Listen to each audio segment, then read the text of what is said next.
Hello friends, welcome to Technique. This is Nirmal here, and in this video you're going to do the gaming performance test on the Honor 9 Lite. So the Honor 9 Lite comes with really good specifications, and this is yet another mid-range phone from Honor in India, and this device comes with a 5.65-inch Full HD plus resolution display. It's an 18:9 aspect ratio display, quite similar to the Honor 7X and the Honor 9i, but it has a smaller display. Now this device is powered by the high silicon Kirin 659 octa-core chipset, and we have 4 cores Cortex A53 clocked at 2.3 GHz and 4 cores Cortex A53 clocked at 1.7 GHz. And this is coupled with Mali T830 MP2 GPU, and the variant which we have has 4 GB RAM and 64 GB internal storage. So there will be also a variant with 3 GB RAM and 32 GB internal storage.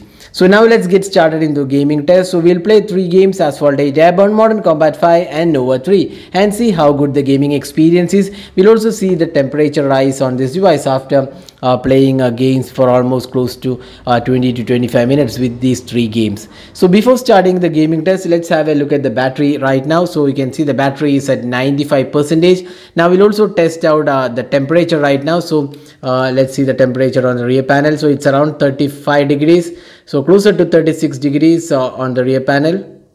So that's the temperature, and on the display again it's almost like 35 degrees. So now let's start the gaming test and see how much the temperature rise happens and how far the battery drain also happens on this device. So let's start off with Asphalt Airborne.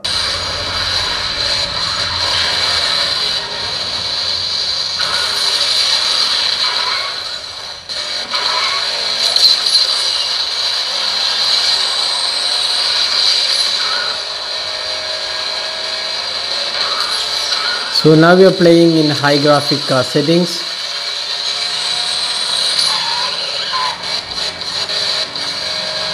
And you could see that the gaming performance is quite okay. It's not a very smooth performance like the Xiaomi Mi A1 and the Moto G5 S Plus. So the culprit here is the Mali GPU. It's not a really strong GPU, although the Kirin 659 definitely is a good chipset.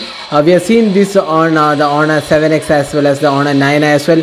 So both the devices were not really good for gaming, and here again it is not a bad performer, but it is definitely not great either. So it is kind of an average performer. You can see it's not very smooth in terms of the graphic quality.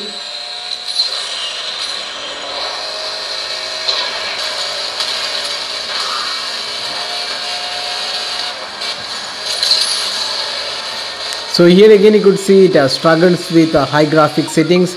Probably it would be better with medium graphic settings. So high graphics, it's definitely not a strength of this GPU, and you can clearly see it struggles in terms of the graphic performance.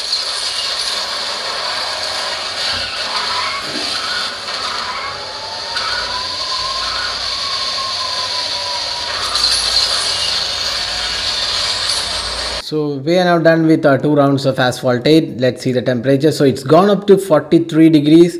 So almost 43 degrees on the rear panel. So definitely has some temperature rise after gaming. So you can see the camera area is 43 degrees. So it has a glass finish, and you can see it's almost 43 degrees on the rear panel. And on the display, it is slightly lower at 41.2. So that's the temperature we are getting on the display. And towards the camera again, 41.2 was the display temperature, while it was 43 on the rear panel. So the gaming performance was quite laggy with Asphalt 8 running in high graphic settings.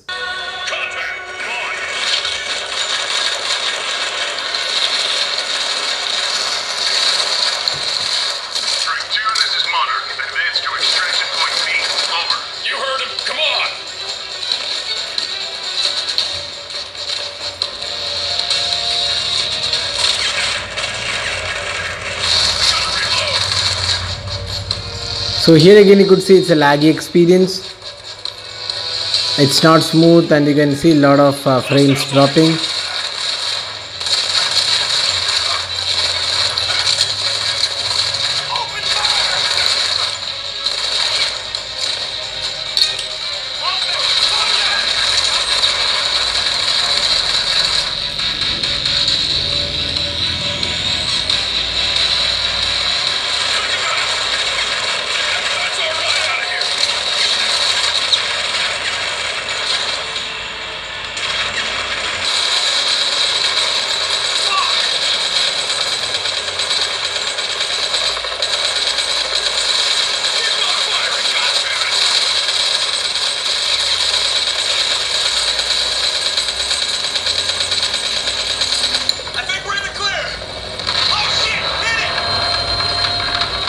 So after modern combat, let's see the temperature. So it's closer to 44 degrees now, so slightly above 43 degrees, and on the display it's still at 42 now, 42 now, slight increase after modern combat, so almost 42 degrees, and the rear panel is slightly above 43 degrees, almost close to 44 degrees. So there is definitely some heating happening on this device. It's not alarming levels, but definitely it does get warm after intensive gaming. Now let's finally go to N.O.V.A 3.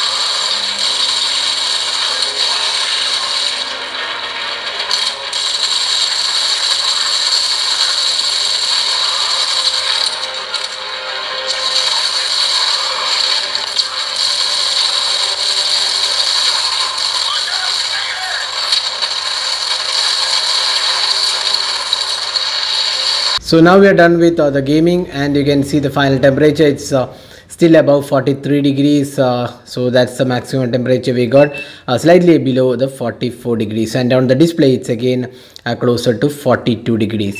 Now after playing for almost like 25 minutes, you can see the battery drain was from 95% to 89%. So that was the battery drain after intensive gaming. So now talking about the gaming experience of the Honor 9 Lite, we feel this is definitely not a device for gaming, because this definitely has not a great gaming experience, and all the games were not really a great experience. It was laggy in nature, and the Mali 830 MP2 GPU is the culprit here, and it's not really a powerful GPU for gaming, even though the Kirin 659 is a pretty good chipset in this price segment. So you can play casual games, or even moderate games in moderate graphic settings, not in high graphic settings. So this is definitely not a device for gaming in this price segment. You could actually choose the Mi A1 or the Moto G5 S Plus for gaming requirements. So that's all guys with the gaming performance test on the Honor 9 Lite. So hope you enjoyed watching this video. Do hit that like button and also hit that subscribe button for more videos. Thanks for watching. Hope to see you in our next video. Have a great day.